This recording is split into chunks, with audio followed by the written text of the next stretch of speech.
Bueno, en primer lugar deberíamos definir y explicar someramente, ¿no?, a qué nos estamos enfrentando, ¿no? En la historia, todas las grandes transformaciones y cambios de paradigma han sido precedidas normalmente por pandemias y catástrofes, ¿no?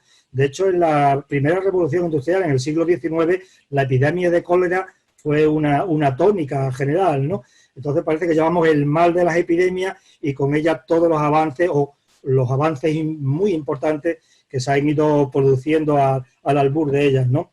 Esta primera revolución industrial derivó en un crecimiento exponencial de la población, como bien sabemos, y el mejoramiento de las condiciones de vida y materiales de las personas, ¿no?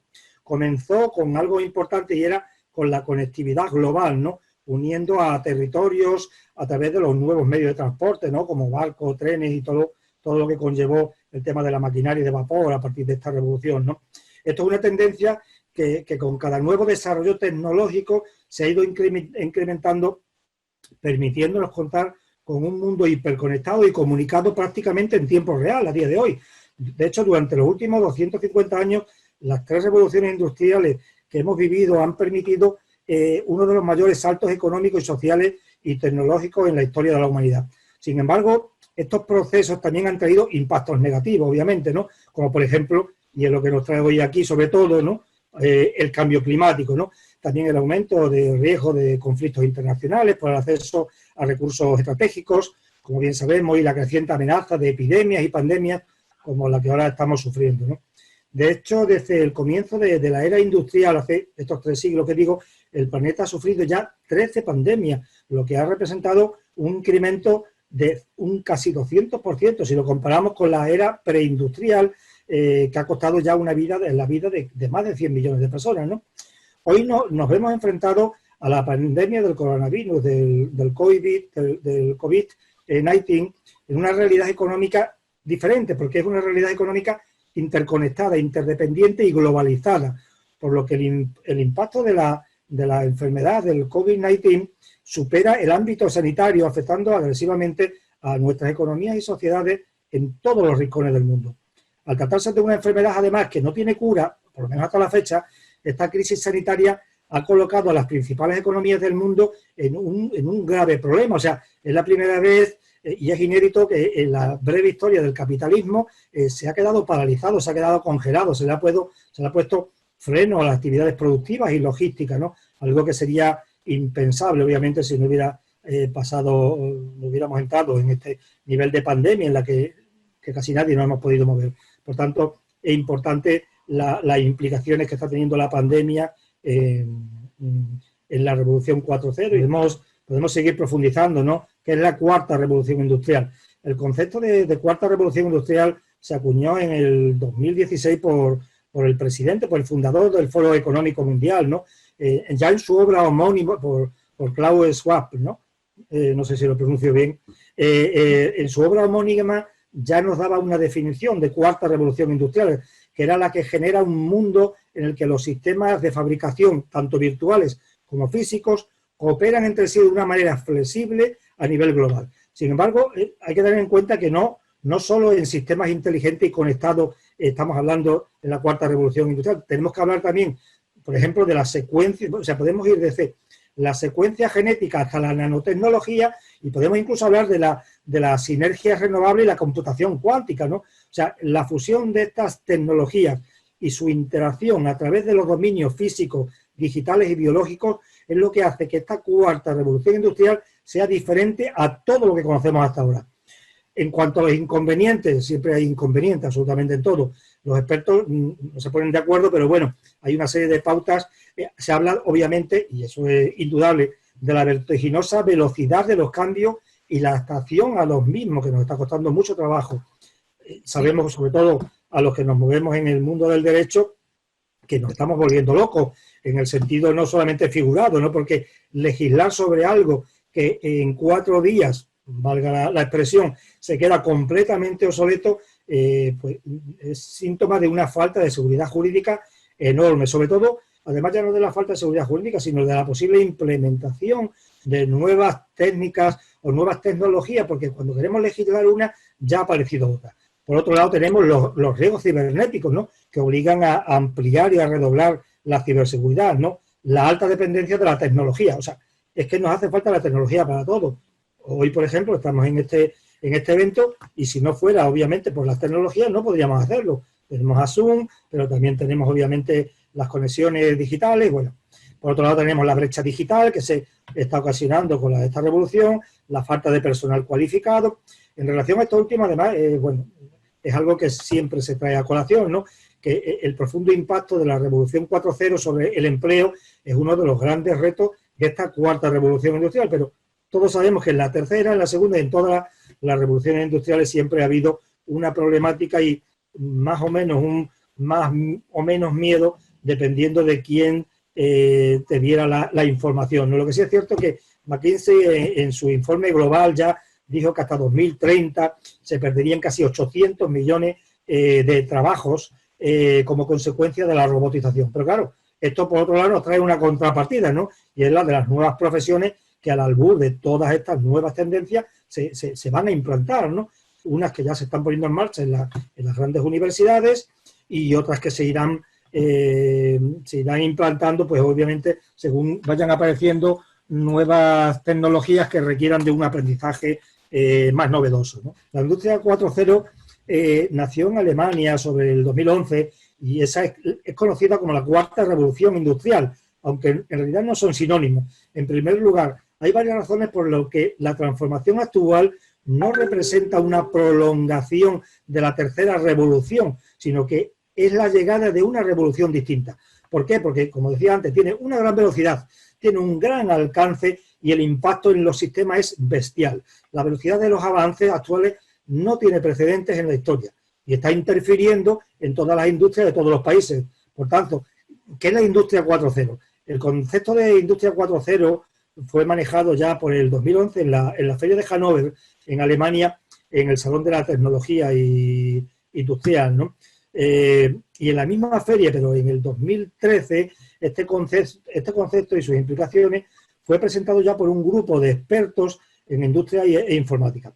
Los autores, en este caso, lo que planteaban, bueno, el grupo de trabajo, que después de las revoluciones anteriores, del vapor, de la electricidad, de la especialización en el trabajo, la electrónica y tal, estamos en un momento actual en el que la revolución industrial se basa en los sistemas ciberfísicos, el Internet, el Big Data, la analítica, la integración, etcétera, ¿no? O sea, la industria 4.0 comienza con la digitalización de los procesos industriales de una planta de trabajo en Alemania y su interacción a través de la inteligencia artificial con factores económicos. Es decir, la inteligencia artificial es señalada como elemento central de esta transformación, íntimamente relacionada con la acumulación creciente de grandes cantidades de datos, lo que se llama, bueno, se utiliza a través de la Big Data, ponemos en valor esos datos, y el uso de algoritmos para procesarlos, obviamente, y la interconexión de nuevos sistemas y dispositivos digitales.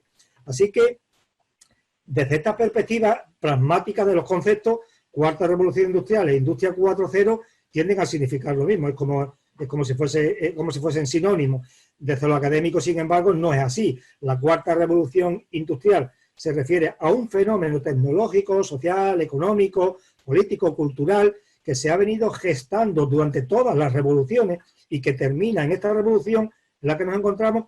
Y, por su parte, lo que es la industria 4.0 se refiere a la forma de la implementación práctica de los principios de esta cuarta revolución industrial. La globalización no es algo nuevo, la globalización 4.0 ya sí es algo más novedoso y tiene que ver más o menos como lo mismo. Ya, como sabes, la reunión anual del Foro Económico Mundial y en este caso la del 2019 de Davos, ¿no?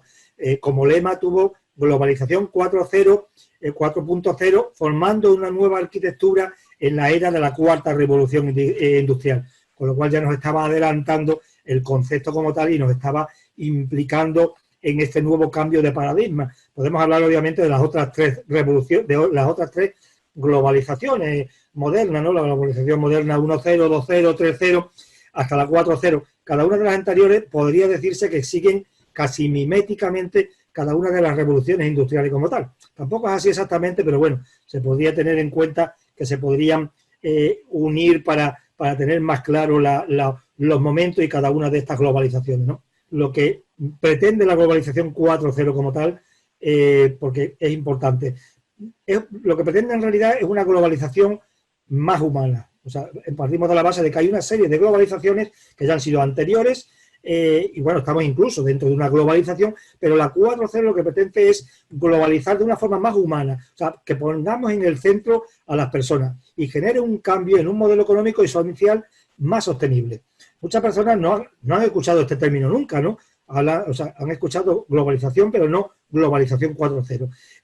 Pero esto es lo que refleja, la 4.0 es el impacto de la megatendencia tecnológica de la cuarta revolución industrial en la automatización, en la conectividad y en la globalización al uso. Por tanto, la globalización 4.0 responde a una combinación de dos conceptos que definen el mundo en que vivimos, la globalización como tal y la industria 4.0.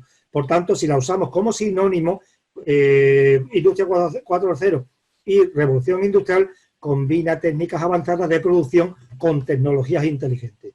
Claro, ahora tú me estás planteando la globalización y la glocalización. Y esto es interesante y además sobre todo en el tema de la pandemia, ¿no?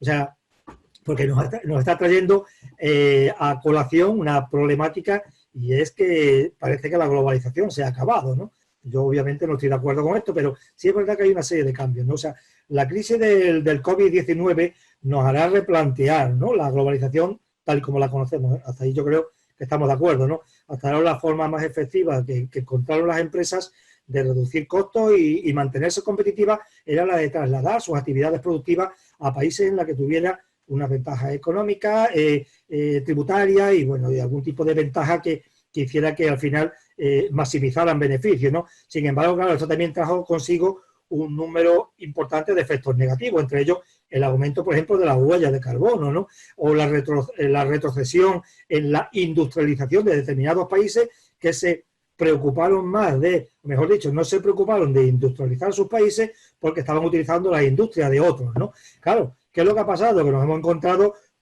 con una situación de sobredependencia de unos países sobre otros. Es decir, esta dependencia del mundo de la capacidad industrial de ciertas zonas geográficas ha quedado de manifiesto, demostrando la extrema fragilidad en la que nos encontramos cuando hemos entrado ahora en pandemia, ¿no?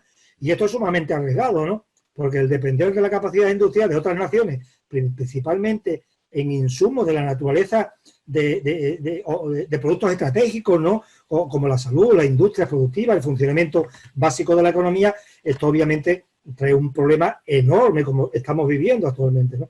Claro, ¿esto significa que va a desaparecer o va a involucionar y se le va a dar la espalda a la globalización? No, sino más bien que habrá como tomarlo como una oportunidad de repensar y de reimaginar un proceso que ha traído tantos beneficios, ¿no? Porque hay que distinguir entre la globalización y el globalismo, ¿no? Pero bueno, no voy a meterme tampoco ahí. Por tanto, lo que sí está claro es que nos estamos dirigiendo a una globalización digital en la que lo local tendrá una gran importancia y entraríamos en lo que me comentaban, ¿no? Hoy, gracias a la digitalización y a la industria 4.0, tenemos la oportunidad de transmitir hacia lo que se conoce como glocalización. Esto ya fue un concepto que durante los años 80 y de la mano de la economía y de las prácticas comerciales de Japón ya se puso en marcha bajo la consigna de piensa en global y actúa en local, ¿no? La globalización, como la conocemos, puede que se haya terminado, es posible, pero debemos pensar ahora en términos de localización y aplicando las TIC en la globalización 4.0, o sea, aplicando las tecnologías de la información y de la comunicación. Se necesitan soluciones locales para desarrollar las infraestructuras de energía, comunicaciones, transporte, logística y, por supuesto, a ello hay que aplicar todo lo relativo a lo que vengo comentando y que ya conocemos de la cuarta revolución industrial, ¿no?, de la que venimos hablando y por eso la llamo globalización 4.0. Por ejemplo, es interesante lo que han pensado y ya han puesto en práctica los japoneses a partir del 2015, ¿no? El gobierno japonés, junto a la Federación de Empresarios japoneses, lanzó un concepto de sociedad 5.0. Y empezamos a sumar números y parece que nunca acabamos, ¿no? Pero claro, ¿por qué la definen allí? Porque para ellos el concepto es más apropiado que el alemán de Industria 4.0, pues pone a la sociedad y no solo a la industria en el centro de la revolución tecnológica en curso. Es decir, su objetivo es, el objetivo de la sociedad 5.0 es lograr una sociedad superinteligente que no deje atrás a nadie. Efectivamente, lo que acabas de comentar. Pensemos que el concepto alemán tiene su origen en la estrategia de la alta tecnología del gobierno alemán, obviamente del 2014, que definía 6 campos prioritarios y todos ellos estaban relacionados con la economía y la sociedad digital, la economía y la energía sostenible, la economía y el entorno innovador del trabajo, la movilidad inteligente, pero todo estaba enfocado y está enfocado en la economía.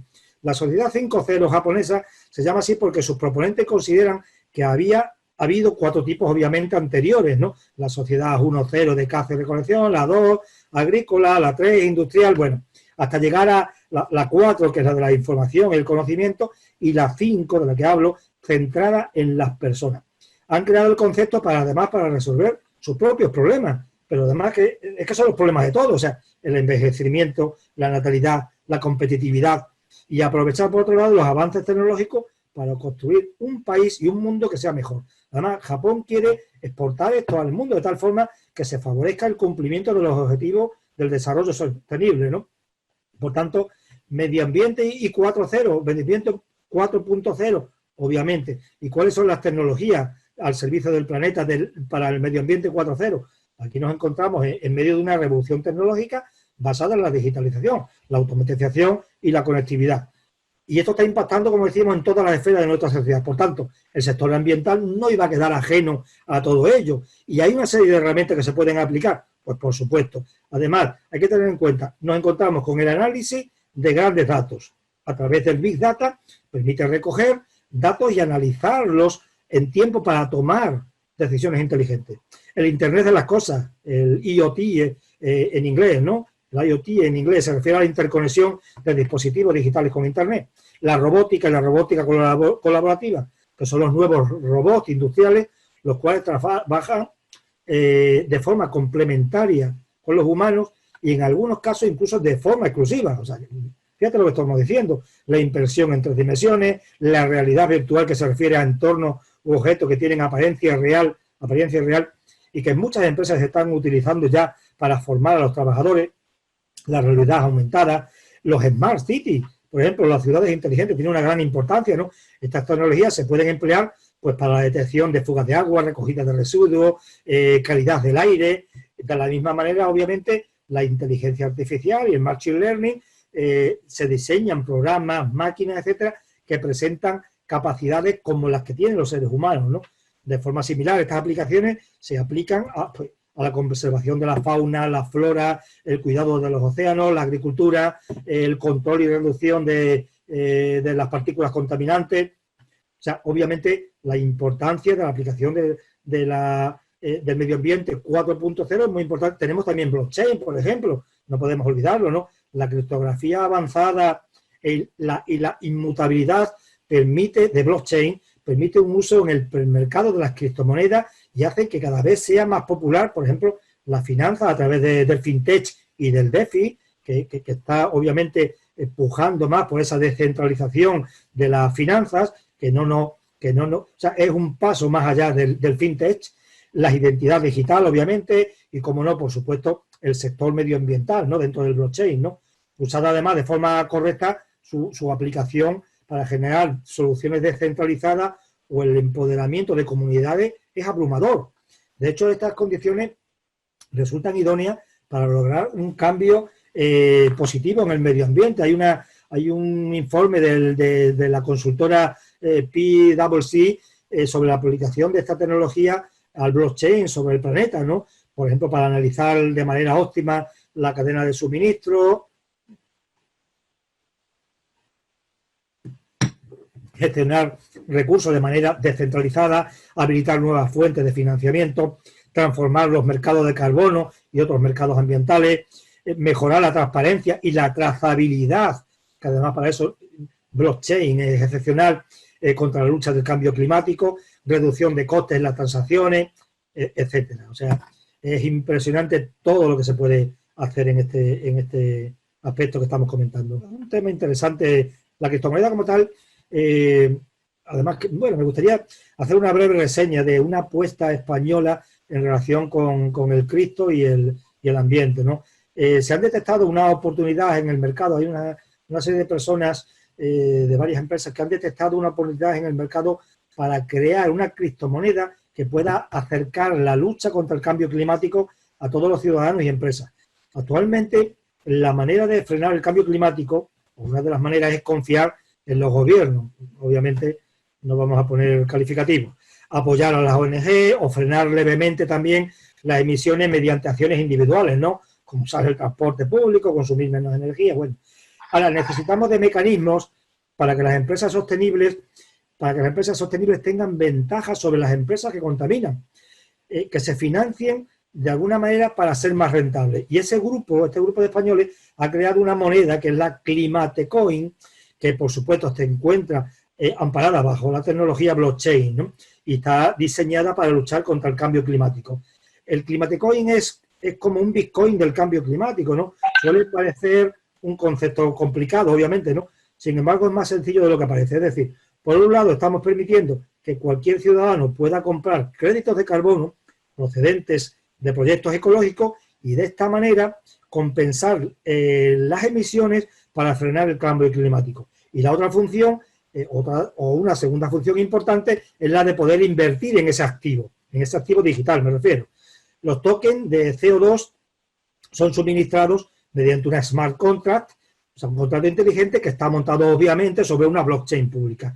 La cantidad de tokens que se van a minar inicialmente, o se han puesto en circulación, o se van a poner definitivas, serán 255 millones de unidades de token de CO2 y estarán a disposición de los compradores y vendedores. Por tanto, las criptomonedas, no solamente esta, pero para hacer referencia y poner un caso un poco más, no paradigmático, pero un ejemplo más práctico, traigo a colación esta criptomoneda española. Fíjate, a ver, los datos son un elemento de vital importancia en la toma de decisiones, ¿no? En el sector privado el análisis del Big Data es una cosa que ya es habitual, ¿no?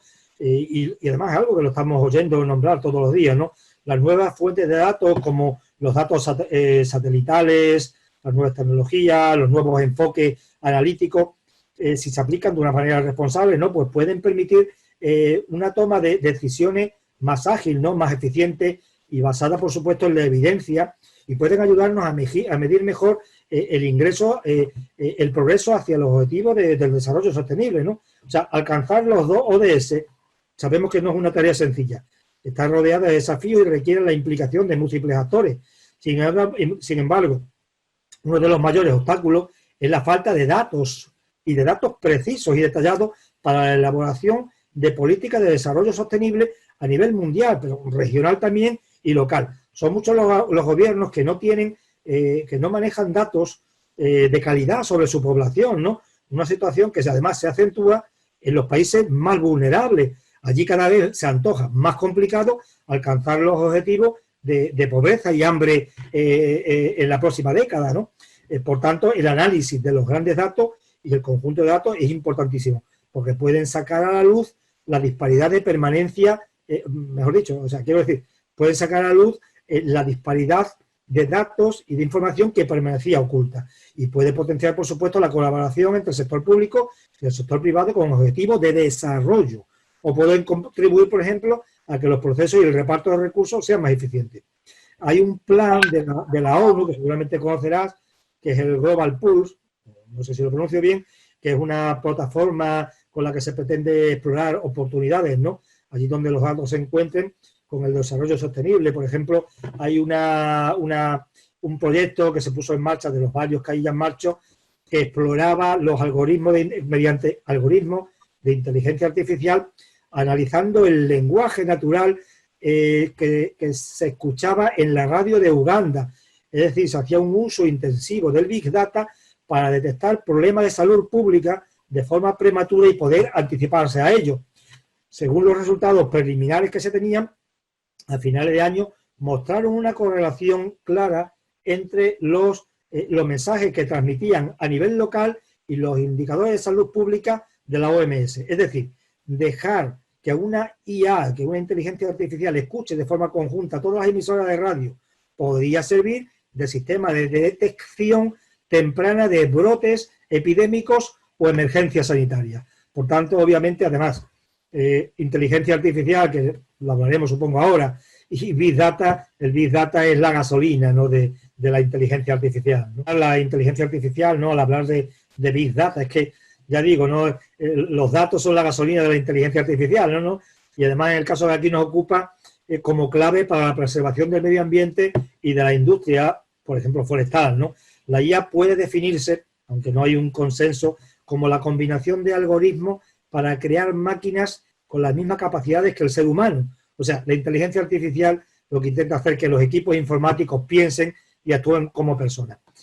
Es una tecnología que tiene distintas, puede tener distintas implementaciones según vayamos avanzando en la consecución de un logro tecnológico más avanzado hasta que consigamos que piensen como las personas, algo que de momento sigue siendo utópico, pero bueno, estamos en una inteligencia artificial baja en la que ya se hacen tantísimas cosas como, por ejemplo, pues escudriñar sentencias y hacer muchísimas cosas si hablamos, por ejemplo, a nivel legal, ¿no?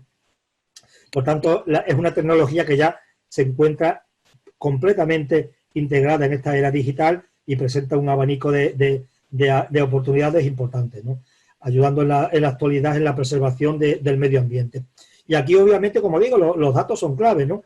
En una transición global hacia la reducción de emisiones de carbono, por ejemplo, pues a partir de esos datos se puede conocer el estado de salud del planeta, incluidas las condiciones del aire, del agua, de la tierra, el bienestar de la vida. O sea, si bien la inteligencia, por ejemplo, implementar tecnología como el cloud computing puede tener un impacto sobre los resultados ambientales de las compañías para reducir incluso el 98% de las emisiones de carbono. O sea, estamos hablando de algo bastante importante, ¿no? O sea, si bien la inteligencia artificial ha evolucionado y está presente en la sociedad, no desde ahora, desde los años 50, ¿no?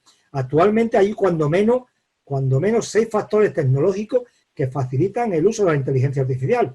Y lo vengo nombrando, el propio Big Data, con el desarrollo de las nuevas técnicas, el incremento en el poder del procesamiento de las computadoras y pronto ya con la computación cuántica, más pronto que tarde, las mejoras del tema de algoritmos, el software libre, el open source para el tema de medio ambiente, obviamente importantísimo, ¿no? Porque es una forma de tener un software barato para poder hacer cosas con temas de medio ambiente y no los antiguos programas, además propietarios de grandes compañías corporativas por las que había que pagar bastante dinero, ¿no?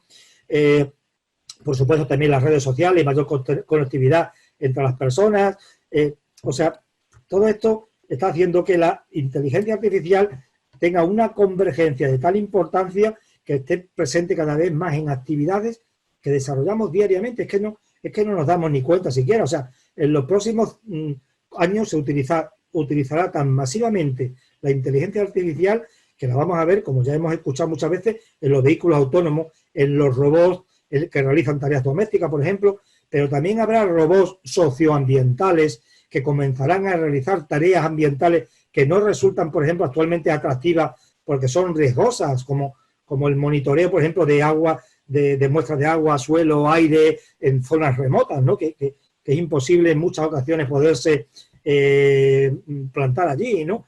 Gestión de residuos peligrosos, residuos radioactivos, o sea, es inmensa las capacidades.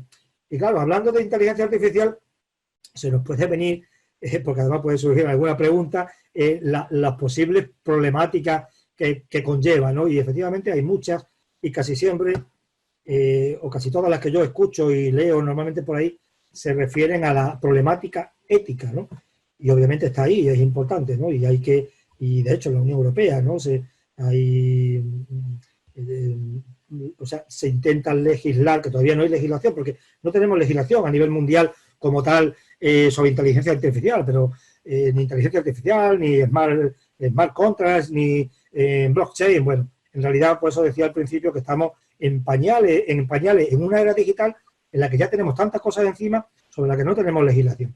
Pero bueno, no me quiero perder en esos detalles ahora. Lo que quiero comentar es que no solamente la inteligencia artificial tiene problemas de la ética. Si hiciéramos grupos, por ejemplo, por intentar hacer el grupo, podríamos hablar de riesgos de rendimiento de la ética de la inteligencia artificial, por ejemplo, con riesgos de errores, riesgos de sesgo, por ejemplo, riesgos en la seguridad, que nos hace que tengamos problemas cibernéticos, riesgos de control, o sea, lo que se llama, o podríamos llamar la rebelión de la inteligencia artificial. Eso es, no es que sea ciencia ficción, es que es así, ¿no? O la incapacidad de controlar la propia inteligencia artificial maliciosa, ¿no? riesgos éticos, por supuesto, que es lo primero que comentaba, ¿no? El riesgo de falta de valores, en el sentido de escala axiológica de valores, ¿no? Riesgo de armonización de esos valores, riesgo de armonización de las metas, pero luego tenemos también los riesgos económicos, los riesgos sociales, o sea, que hay una serie de grupos que podríamos hacer, incluso seguramente podríamos hacer más, que no solamente son los éticos. Además tenemos un riesgo adicional, por ejemplo, que tiene que ver con el aumento en los niveles de contaminación debido al uso de la inteligencia artificial. O sea, es decir, si el desarrollo y fabricación de dispositivos electrónicos utilizan la inteligencia artificial, y tenemos los sensores, tenemos los robots, tenemos los juguetes, tenemos los drones, tenemos los autos eléctricos, tendremos un múltiple, etcétera, se incrementará en los próximos años, obviamente, el uso del plástico, del níquel, del cobre, del cobalto, del litio y de todos estos productos tan sumamente contaminantes, ¿no? Por tanto, podría producir y producirá y está produciendo que todas estas materias primas generen el impacto en el medio ambiente en los países donde se extraen. Por tanto, estamos ante cosas muy serias, obviamente, y se tiene que trabajar mucho sobre todo esto y estudiar mucho y tener mucho trabajo y mucha investigación sobre ello. El tema del Internet de las cosas, efectivamente, ¿no? Gracias a la conectividad, la tecnología de la IoT, ¿no? La IoT, ¿no? Del Internet of Things y el medio ambiente se dan la mano, ¿no? Aportando soluciones que ayudan a crear un mundo más ecológico o pueden ayudar a crear un mundo más ecológico y respetuoso con el medio ambiente. Entonces, ¿qué es el Internet de las cosas? Por Internet de las cosas es una cosa muy sencilla. Se refiere a los miles de millones de dispositivos físicos en todo el mundo que ahora están conectados a Internet. Todos están recopilando y están compartiendo datos. ¿Cuál es un ejemplo de un dispositivo de Internet de las cosas? Pues prácticamente cualquier objeto físico se puede transformar en un dispositivo de IoT. O sea, se puede conectar a Internet para controlarlo o comunicar información. O sea, una simple bombilla, si tú la puedes controlar desde una aplicación móvil inteligente, eso es un dispositivo IoT. Es decir, estamos hablando de un mundo en el que estamos hablando de IoT absolutamente en todo y en un futuro muy cercano, que ya está, se puede decir aquí, vamos a tener conectado hasta el lápiz que tengo en la mano, ¿entiendes? Seguramente, va a tener aquí un pequeño chip y va a saber cada vez que lo muevo así y me va a decir cómo tengo el pulso después de esta charla, ¿no? O sea que es probable, ¿no? Por ejemplo, puede ser un uso, pero puede ser otro cualquiera, o puede detectar que se está acabando el grafito y decirme que hay que comprar otro, hay que desecharlo o hay que reciclar, lo que sería la idea, ¿no? En los últimos años se ha producido un crecimiento, como digo, ¿no? Del Internet de las cosas, ¿no? Llegando incluso a tomar el control de los efectos, tanto positivos y negativos, de los seres vivos que se están ejerciendo sobre el medio ambiente. Quiero decir, llevar el control sobre lo que están haciendo los seres vivos en el medio ambiente, ¿no? Porque, por ejemplo, gracias a esta tecnología se puede generar información que permite reducir la contaminación o el uso excesivo de productos químicos. Y estas aplicaciones de IoT en el medio ambiente se suelen realizar a través de sensores, normalmente, ¿no? De muy reducido tamaño, ¿no? Cuya función es obtener datos que permiten tomar medidas a favor del entorno, ¿no? Porque de eso se trata, de preservarlo, ¿no? Entre los principales beneficios, por ejemplo, para el medio ambiente, pues está la gestión eficiente de recursos, la reducción de la contaminación y el cambio climático, protección de los peligros de extinción de determinadas especies, la optimización de la agricultura. O sea, un ejemplo práctico puede ser, o sea, el caso de la protección de animales en peligro de extinción. Los miembros de la especie llevan identificadores conectados que aportan la ubicación de donde se encuentran en ese momento, de manera que a través de la información proporcionada, los científicos pueden estudiar cómo los comportamientos de los animales van cambiando, ¿no? Y así, obviamente, los movimientos donde se encuentran. Además, nos sirve para saber, dependiendo de por dónde se van moviendo, poder medir los parámetros de la calidad del agua, del aire, localizar sustancias nocivas. O sea, esos animales son nuestros portadores de nuestros sensores que nos sirven para controlarlos a ellos y en beneficio de ellos, por supuesto, y de nosotros mismos y del medio ambiente, pero también para el beneficio de otros sensores conectados, quiero decir, de otros sensores que nos den otra información cada vez que ellos se mueven, ¿no? Por tanto, y en definitiva, la IoT ofrece un abanico de ventajas y pueden ayudar a evitar que la situación de nuestro planeta empeore todavía más. En estos últimos años se ha gestado un importante movimiento a nivel mundial, liderado principalmente por emprendedores, ¿no? Pero también hay innovadores, hay empresarios que buscan promover y acelerar la transición hacia una economía circular y no lineal, ¿no? O sea, que permita mantener el valor de los materiales y productos durante el mayor tiempo posible, ¿no? Eliminar el concepto de desecho y favorecer la regeneración de ecosistemas naturales, sino, obviamente, si nos centramos más en el aspecto medioambiental, ¿no? Asimismo, al mismo tiempo, quiero decir, este nuevo modelo económico ha coincidido con el comienzo de uno de los mayores cambios de paradigma tecnológico de la historia, lo que venimos hablando, la cuarta revolución industrial. Muchos expertos consideran que esta convergencia no es una mera coincidencia, debido a que ambos fenómenos son dos caras de la misma moneda, ya que la industria 4.0 provee las tecnologías que permiten el desarrollo de los nuevos modelos de negocios circulares, pero es que la economía circular incentiva, promueve y da sentido al desarrollo de estas tecnologías. O sea, esta idea ha ido creciendo día a día con más fuerza, dando el paso entonces al concepto de economía circular 4.0. Además, por otro lado, debido al gran impacto que está teniendo la crisis del COVID-19 en la sociedad y en la economía global, incluso la propia Comisión Europea ha planteado como una especie de plan Marshall a partir de la Segunda Guerra Mundial, ha planteado que esta iniciativa sea el catalizador de un nuevo pacto verde global, un Global Green New Deal, ¿no? Instando la economía circular como un nuevo modelo tecnoeconómico que permita crear nuevas empresas y emprendimientos, que permita generar empleo de calidad, por supuesto, combatir el cambio climático. O sea, en términos de empleo, se estima que la economía circular en Europa creará y puede crear más de 3 millones de nuevos puestos de trabajo hasta 2030, ¿no? Como sabes, es el plazo para la consecución, el intento de consecución de las ODS, ¿no? Los Objetivos del Desarrollo Sustentable, los ODS, los 17 ODS, se ha puesto de manifiesto con esta pandemia que efectivamente son más que nunca necesarios, ¿no? 3 objetivos principales, ¿no?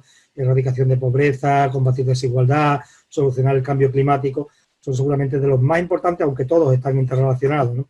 Y además sí es verdad que, como dice, ha habido un parón, pero ese parón no ha significado que las personas hayan estado paradas, simplemente que hemos estado confinados. Pero por medio de esta revolución industrial en la que la digitalización y los medios de comunicación son tan importantes, y a partir de aquí se van a poner mucho más en valor, porque obviamente han demostrado que es lo que necesitamos para que esa globalización de la que hablábamos antes, esa globalización más digital, esa globalización 4.0, esa globalización se pueda poner en marcha en este mundo en el que ahora tenemos menos movilidad personal, pero eso no quiere decir que no se sigan moviendo los capitales, no se siga moviendo todo.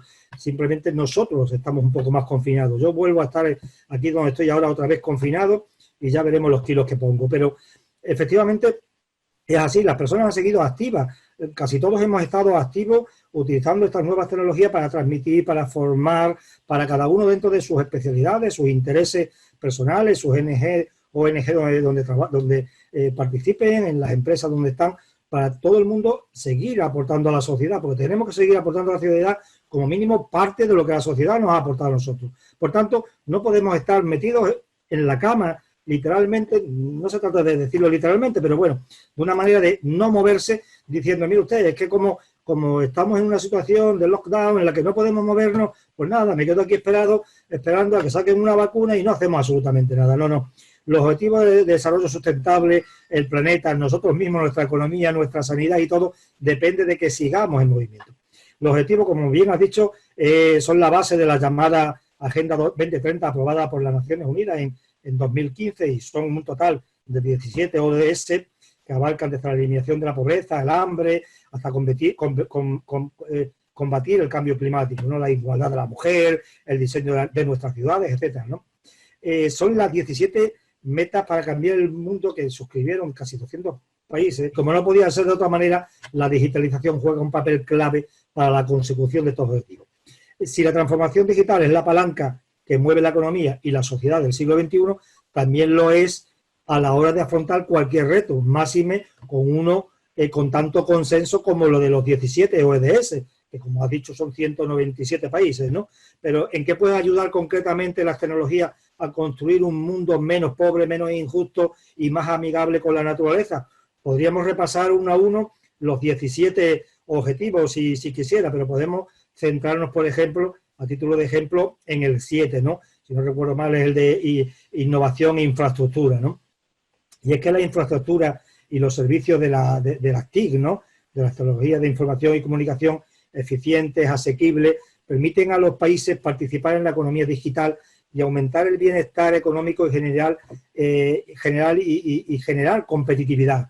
Date cuenta que las TIC pueden lograr resultados a una escala, a una velocidad, a una calidad, a una precisión y un coste que eran inconcebibles hace solo 10 años. O sea, son medios, los TIC, para suministrar bienes y servicios de calidad en ámbitos como lo que venimos comentando, ¿no? Todos los objetivos se verían aquí: la atención sanitaria, la educación, la finanza, el comercio, la gobernanza, la agricultura, y por supuesto puede contribuir a reducir la pobreza, el hambre, mejorar la salud, mitigar el cambio climático, mejorar la eficiencia energética. O sea, alrededor de la mitad de la población,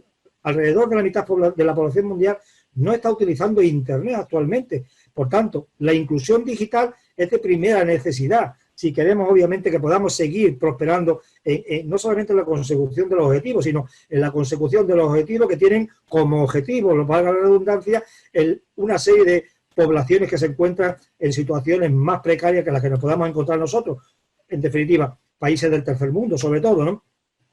Y obviamente, además, entra en juego la tecnología 5G, que es la que dará amparo a las grandes velocidades que se necesitan para mover la inteligencia artificial y, por supuesto, estos datos que son la gasolina que alimentan o retroalimentan a esta inteligencia artificial. Por tanto, el acceso universal y asequible a Internet debe ser el eje vertebrador de la economía del siglo XXI. Que con este repaso general en el que hemos tocado blockchain, smart contract, hemos tocado IoT, inteligencia artificial, big data, hemos hablado de revolución 4.0, de globalización, bueno, yo qué sé, yo creo que, no sé si me he quedado algo para atrás, pero el panorama yo creo que ha sido bastante amplio, así que muchas gracias por esta oportunidad de poder explicar y hablar con todos ustedes.